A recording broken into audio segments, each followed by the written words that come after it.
So the bald man himself, Dana White, finally remembered his Instagram password and decided to announce that I use code. Some absolutely insane fights. I mean, we're going to go through all of them, of course. We're not going to miss a beat, but we are going to start with this one because this one, I was going to say it might be the most insane one, but just stay tuned, right? I'm assuming all of you guys have already seen the fights, but I'm going to give my thoughts.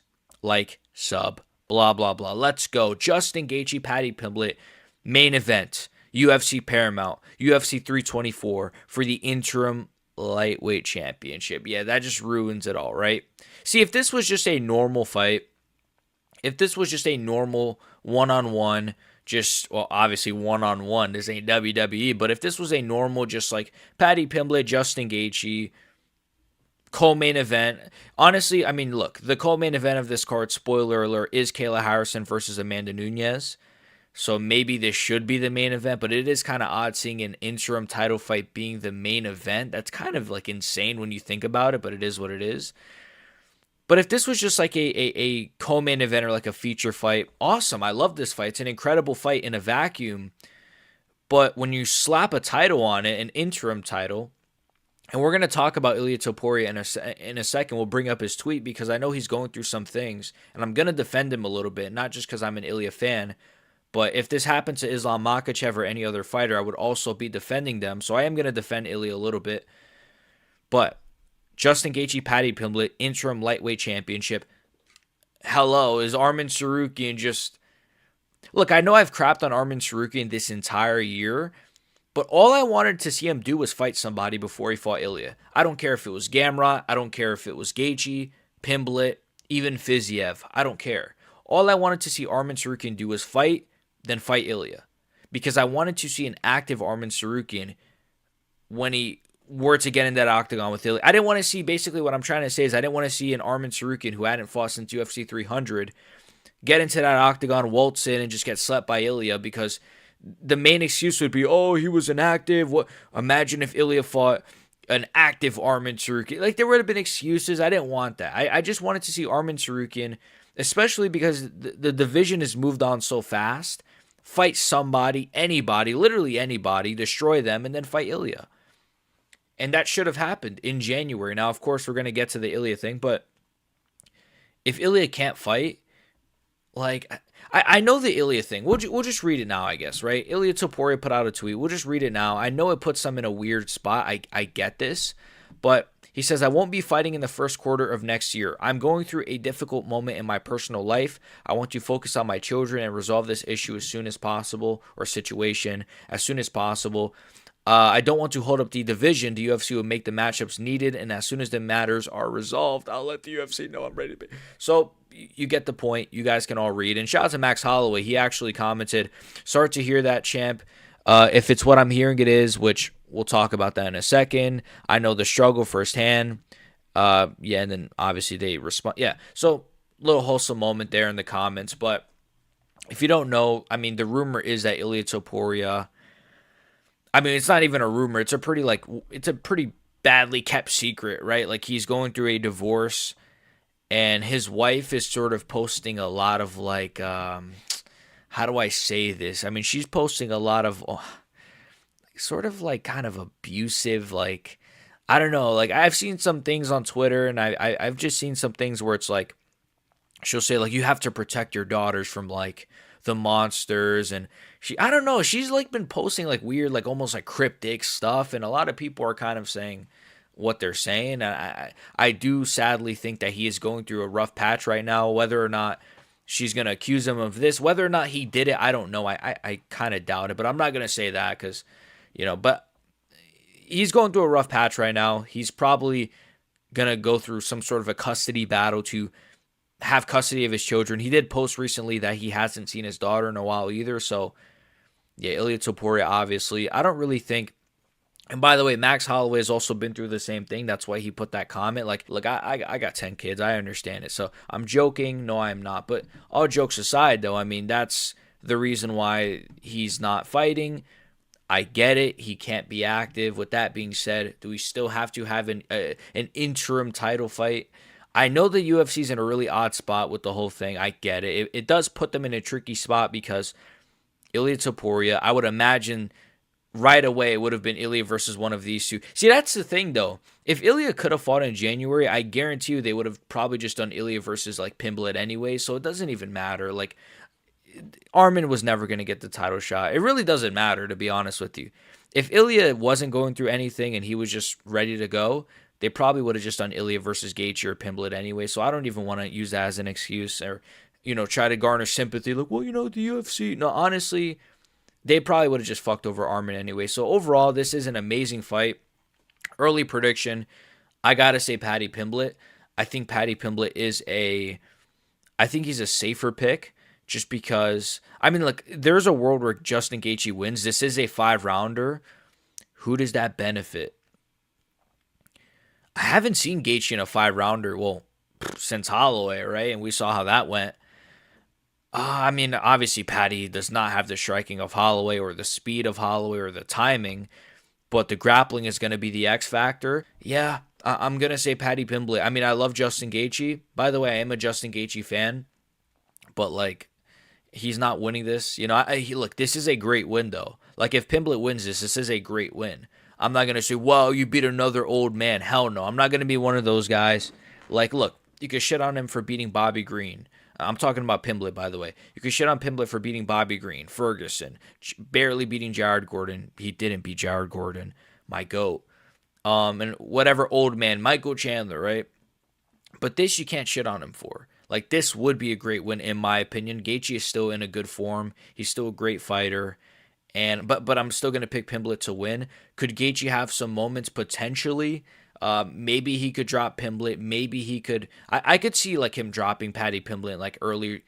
I could see that actually. I could see Justin Gaethje like dropping Pimblett in like round 2, and I could see that. Like I could. I don't know if you guys could picture it, but I could totally picture Justin Gaethje like with an uppercut, just dropping Pimblett. Crowd is like whoa, or commentary's going a bit crazy. And, maybe Pimblett just kind of like panic shoots or something, survives the round, and then just it goes back to normal. I could see that, actually. That's a solid little prediction by me. But, yeah, I'm going to say Pimblett, round 4 or 5, rear naked choke. Let's move on, though, to the best fight, man. This is like, I mean, let's be honest. Between the main event, and you see these two guys, you see Paddy Pimblett, Justin Gaethje, then you got to look at the co-main event, right? Which duo looks more manly? Let me know in the comments. I'm going to go with this duo right here. I think Kayla Harrison, Amanda Nunes. No, all jokes aside, though, this is a tremendous fight. Like, this is a legitimately an all-time UFC women's fight. And we don't say that often. I don't say that often. I am a misogynist. I'm kidding. I'm not. Maybe. Sometimes. Twice on Sundays. But, yeah, all jokes aside, though, I'm going to go Kayla Harrison. Just right off the bat. This is a great fight. Don't get me wrong. This is a legitimately great co-main event. I would have been one of the few guys that would have been okay with this being a main event. I wouldn't have been like super happy about it, especially kicking off the year on this new Paramount thing, and this is supposed to be this big deal, and then headlining it with a women's fight would have been crazy. With that being said, though, I mean, as a co-main event, it's fine. And I'm going to say Kayla Harrison. I'm going to say, as a co-main event, it's great, by the way. Not just fine, it's an amazing co-main event. And I'm going to say Kayla Harrison. I know a lot of people are going to pick Nunes. I know Kayla Harrison's striking is a bit dodgy. I know that, her grappling is very good. I would say it's even great for a women's fighter. But, I mean, it's not like she just dismantled Pena underground, like, right away. She did submit her, I'm pretty sure, in, like, round 3. I want to say round 2. I think it was round 3. And she might have had a little bit of problems with Pena on the feet, just a little bit. But, I mean, it's just, I don't know, man. I mean, Nunes has been out for so long. She's just not fought. I don't think she's been really even training. Like, she had a kid, I'm pretty sure. I don't know if it came out of her, but she had a kid. She did have a kid, I believe, or maybe her wife had a kid. Who fucking knows with these people? But she had some form of a child. And, yeah, I don't know. I just don't think... I get it. She's coming back. She's ready. She's prepared. She's motivated. She's going to be in shape. She's ready for this moment. And I think she's been eyeing a comeback for a little while now, especially now that Kayla Harrison is in the UFC. And I'd imagine once Kayla Harrison got signed, Nunes was even looking at a comeback, because this is kind of like, even when Kayla Harrison was outside the UFC, when she was unsigned, when she was in, I believe, PFL, they were kind of chomping at each other, kind of barking at each other. So I do think this has been brewing, but I'm gonna say Kayla Harrison, bro. I don't know. I just Nunes could be washed. I don't think Kayla Harrison is washed, and I think she might have the strength advantage. She probably will have the strength advantage at this stage of her life and career, and I don't know. The striking from Kayla Harrison does worry me. She might get slept, and this might just be a nothing, but I don't know. I'm gonna lean towards Kayla Harrison. I'm going to say Kayla Harrison, relatively competitive decision. Maybe she'll get dropped. Maybe she'll have a black eye or something. But I think her grappling will be the factor that gets her this win. And I think, she'll go for submissions. She'll have the strength to hold down Nunes. Nunes will get back up, though. And maybe she'll, it'll be competitive. But yeah, let's move on. I love this fight. Sean O'Malley versus Yodong.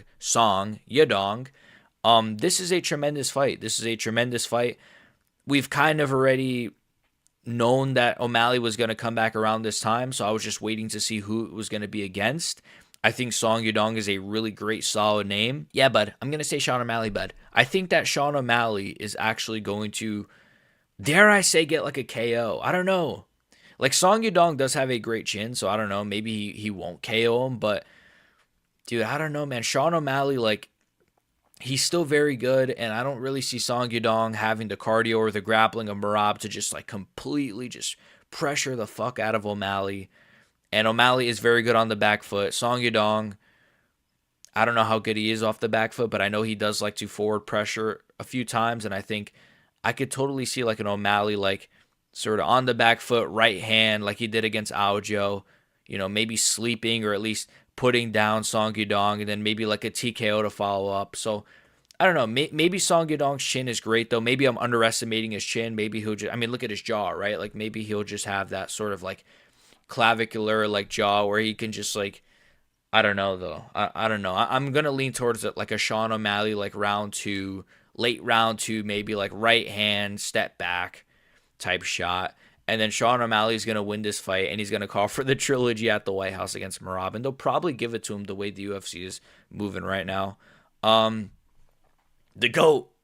The GOAT is back, man. Salsa Boy himself, the king of the Caribbean, our GOAT. Yes, our GOAT. The Dominican king himself, Waldo Cortez Acosta. He's back. This guy is legitimately a freaking G. And he's getting Derek Lewis. He is getting a big name this time. He's not getting, some freaking fat slob bum. He's not getting... what's funny, by the way? Waldo is actually called... After this was announced, he said, I still want to fight in December. So this guy's a fucking G, by the way. But they're not going to give it to him. They don't want to jeopardize this fight. Because this is a big fight. I'm going to pick Waldo Cortez Acosta to KO Derek Lewis. As crazy as it sounds. I don't know. He's just more active. Pretty good shape. Granite chin as well. Ate some big shots from Sergey Pavlovich. I know, Pavlovich is kind of washed, but like Waldo does have a good chin. I've seen him eat some like pretty big shots and, just kind of hang in there. It's those Hispanic genes, guys. You guys I'm joking, but like he does have a granite chin and he does have KO power, like one shot KO power too. Not just like, no, one shot KO power. He's got more power. Unironically, he's got more flatline KOs in his whole life than John Jones. So, who's the real GOAT? But, no, I'm going to pick Waldo. I think he's going to sleep Derek Lewis in the first round. Fuck it. Let's move on, though, to Gunable. So, I spoke about this fight, like, I think in my last video or, like, 2 videos ago. But Arnold Allen versus Gene Silva. Obviously, this has been rumored. I did speak about this. Incredible fight. I think this is going to be a freaking banger. I can't lie. Look, I don't love the interim title thing. I don't love the whole lightweight situation that we got going on, but this card is incredible. And they've set it up in such a way to where the casuals are going to love this fight, are going to love this card in these fights, where you can just tune in and you're going to see Gene Silva and Arnold Allen go at a freaking just have a freaking brawl. You're going to see Derek Lewis and Waldo probably end in a KO. You're going to see Kayla Harrison and Amanda Nunes. Nunes is a recognizable name. You're going to see Gaethje and Pimblett. That's going to be a war. That's going to be a banger most likely. And I wouldn't be shocked if they randomly throw like an Adesanya fight on here. I don't know. I have a sneaking suspicion. Actually, you know what? I could see Adesanya being on the Australia card. I take that back. But I'm going to pick Gene Silva in this one. I love Arnold Allen. He's one of my favorite, most underrated. I love this guy. I think he's a great fighter. He's underrated. He's overlooked. I get it. He's not active, so I'm not gonna cry about him being overlooked when he literally doesn't fight. But with that being said, though, I could kind of see him getting TKO'd, man. I could see this being like a real scrap. I could see this getting really scrappy. And even though Gene Silva got slept, I still kind of trust him if it gets scrappy a little bit more than I trust inactive, haven't seen him in like a year plus Arnold Allen. I do trust Gene Silva. You know, he's active. I like I said in my last video, I have a better like idea of like Gene Silva. How do I say this in like a non like weird schizo way? I guess I could just picture Gene Silva fighting and having success. I could picture that better than I can Arnold Allen fighting and having success. It's like I haven't seen this guy fight in so long. I forgot how he even looks in the octagon. But obviously I got to do some tape on this one. I'm gonna watch some old Arnold Allen fights from back in the day. But I am going to lean Gene Silva, and I'm gonna say because it's gonna be scrappy, because it's gonna be really just a bit of a brawl. I am gonna say like a Gene Silva, like round 3, maybe round 2, like TKO. Maybe he lands something big on Arnold Allen, rocks him, maybe TKOs him against the cage or something. Now, he tried to do that against Diego, and he got spinning elbowed, though. So maybe that's what you got to look out for, but we'll see. I don't know. I mean, is this one even like, this one ain't really, I'll go Rose Namajunas in this one, however you say the kid's name. He literally is a kid. I mean, wait, what is this thing again? Anyway, shout out to Alexa Grasso, though, but I am going to go Rose Namajunas. I will not elaborate. And then, of course, he's back, and we're going to see him get slept. Umar Nurmagomedov versus Davison Figueiredo. This is a very good fight, but I got to say, I thought about this before I was recording this video.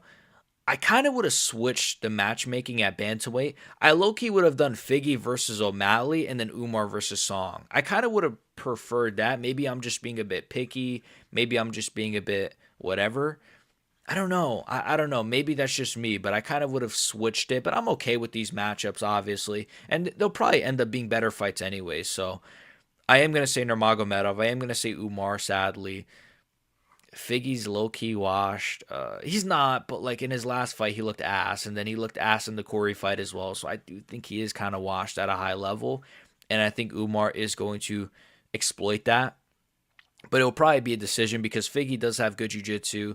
He does have good counter wrestling. He does have KO power. So there are a lot of factors going for him in this fight that will make it competitive. But at the same time, I don't think he's got the grit at this stage or the athleticism of like a Mario Batista to where he's going to really sort of, just go forward. And he's like pushing 40, bro. Like he's just going to take his paycheck and probably just lose a shitty decision. And then, oh shit.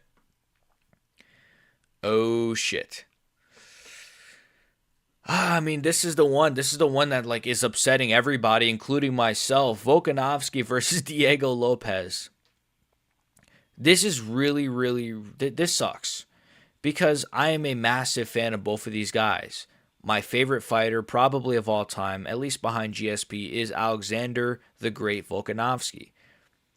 My second favorite fighter right now, behind DDP, is Diego Lopez. And these guys are fighting, and their first fight was incredible. It was a war, it was a banger, it was a fun fight, super underrated fight. I think a lot of people don't really talk about how fun of a fight it was.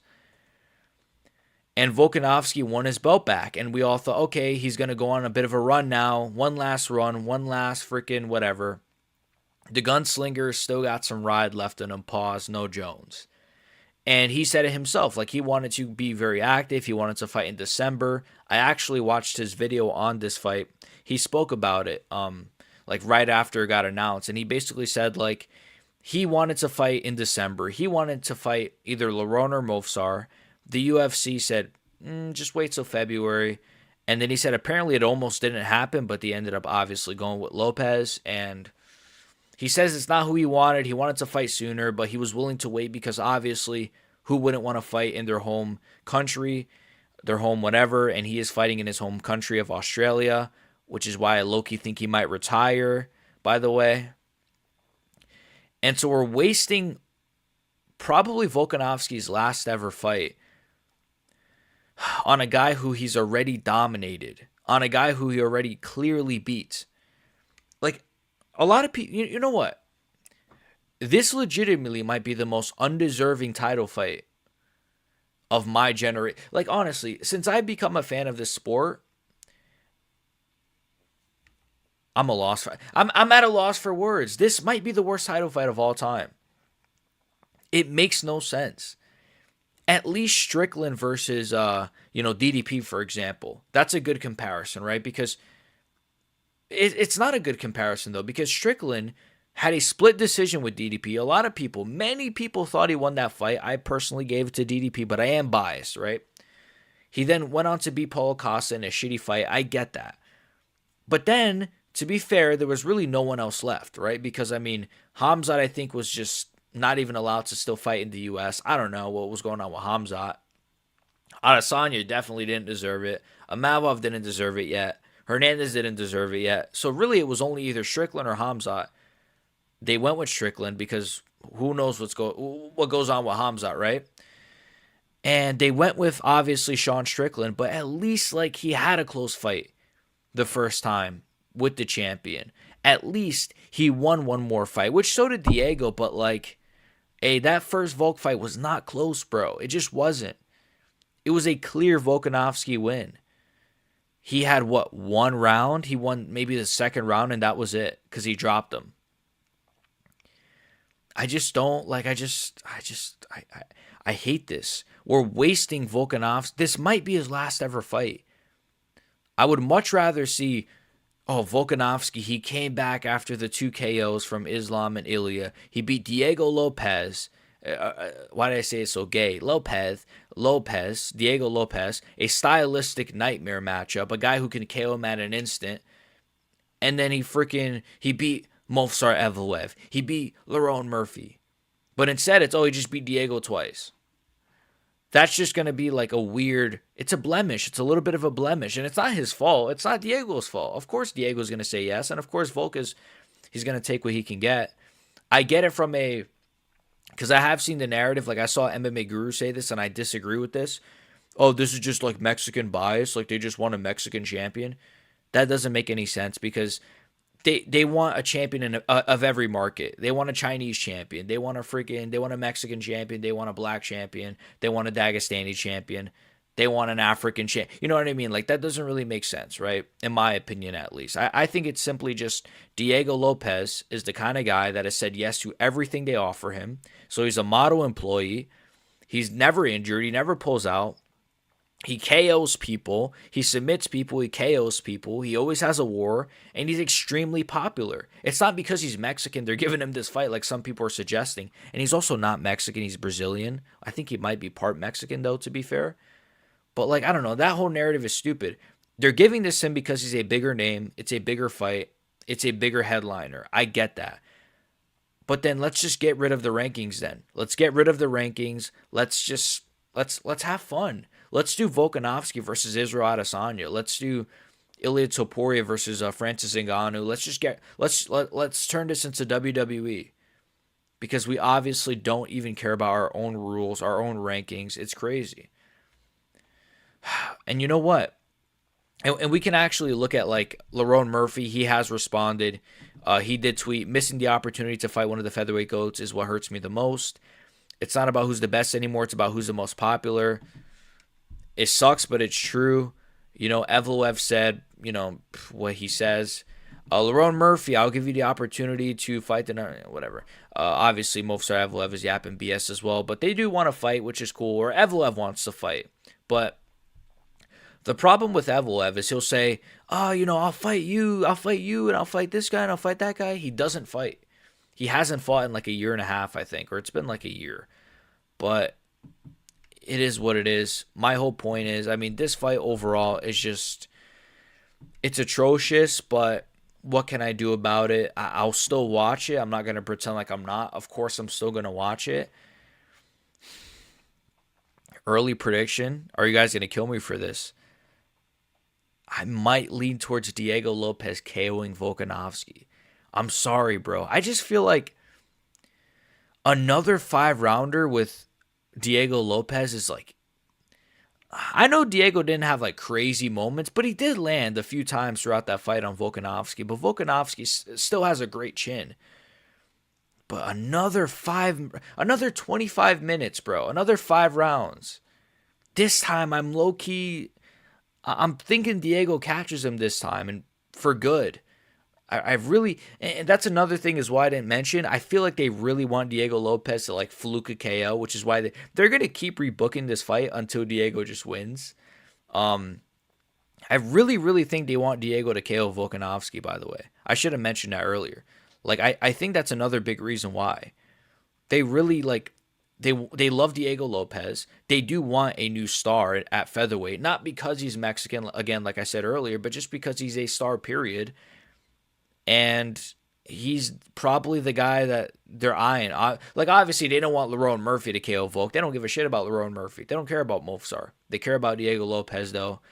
They're definitely rooting for him to KO Volkanovski because that's what it kind of feels like. It kind of feels like a setup almost. Like I don't know. It's really odd matchmaking. It's really bad matchmaking. And I'm kind of going to lean towards Diego Lopez. I'm really worried, bro. I don't know. Maybe I'll just say Volk. But maybe it'll be a bit closer this time. I don't know. But I'm really worried. But that's all I got for you guys today. Those are all the fights. We got some incredible fights that have been announced. This fight's awesome. This fight is another Nurmagomedov, eh? And then we, of course, got, Ilia Topuria. We got this tweet, I guess, is something. And then we got these fights, Thug Rose versus, anyways, who cares? We got this fight's incredible. This fight's really great as well. This fight's awesome. This fight's pretty cool. This fight is amazing, but also it's shit at the same time. So overall, it's a bit up and down, but this is the UFC in 2025, or I guess 2026, right? So the UFC is really odd nowadays, but it is what it is. Aren't we all a bit odd? Make sure you guys like, comment, share, sub, become a member down below. Let me know your predictions. Let me know your thoughts.